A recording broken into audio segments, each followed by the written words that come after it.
Hi hello. അപ്പം ഇന്ന് നമുക്കൊരു മാലദ്വീപൻ ബ്രേക്ക്ഫാസ്റ്റ് നോക്കിയാലോ. അതിലൊരു റെസിപ്പി കൂടെ ഞാനിന്ന് കാണിക്കുന്നുണ്ട്.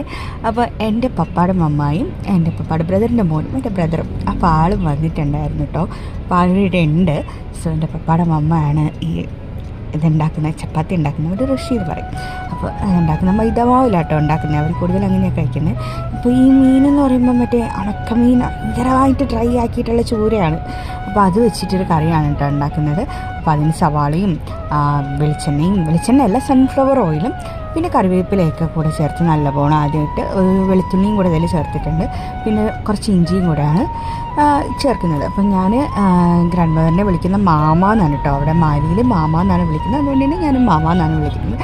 അപ്പം മാമ ഇത് ഒക്കെ ജസ്റ്റ് ചെയ്യുന്നുണ്ട്. അതിൻ്റെ കൂടെ തന്നെ കുറച്ച് ടൊമാറ്റോ പേസ്റ്റാണ് ഇപ്പോൾ കൂടെ ചേർത്തത്. ടൊമാറ്റോ പേസ്റ്റും മുളക് പൊടിയും ഇച്ചിരി കുരുമുളക് പൊടിയും കൂടെ ചേർത്തിട്ടാണ് ഇതിലെ മസാല തയ്യാറാക്കുന്നത് കേട്ടോ. ഇത് ഇത്രയേ ഉള്ളൂ. വളരെ സിമ്പിളായിട്ടുള്ള കറിയാണ്. അവർ ഈ മോർണിംഗിൽ ഈ ചപ്പാത്തീൻ്റെ കൂടെ യൂസ് ചെയ്യുന്ന കറിയാണ് കേട്ടോ. ഇവിടെ എനിക്കത്ര ഇഷ്ടമല്ലെങ്കിലും എൻ്റെ ബ്രദേഴ്സിന് ഭയങ്കര ഇഷ്ടമുള്ള കറിയാണ്. മമ്മായും കഴിക്കാറുണ്ട്.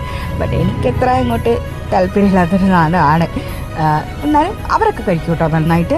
അപ്പോൾ ഇങ്ങനെ ജസ്റ്റ് ഒന്ന് നല്ലപോലെ ഒന്ന് ഡ്രൈ ആക്കി എണ്ണയിലിട്ട് നല്ലപോലെ വഴറ്റിയെടുക്കുക, അത്രയേ ഉള്ളൂ. കറി റെഡി. ഭയങ്കര സിമ്പിളാണ് ഇവരുടെ ബ്രേക്ക്ഫാസ്റ്റൊക്കെ കൂടുതലും.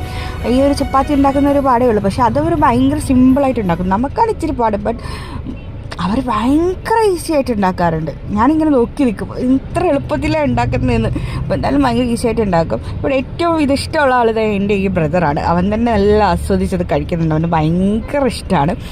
അപ്പോൾ ഇനിയൊരു 5-6 ദിവസം കൂടി ഇനി ഇതുപോലെ മാലദ്വീപിൽ എന്തെങ്കിലും ഉണ്ടെങ്കിൽ കാണിക്കാം കേട്ടോ. അപ്പോൾ ബൈ.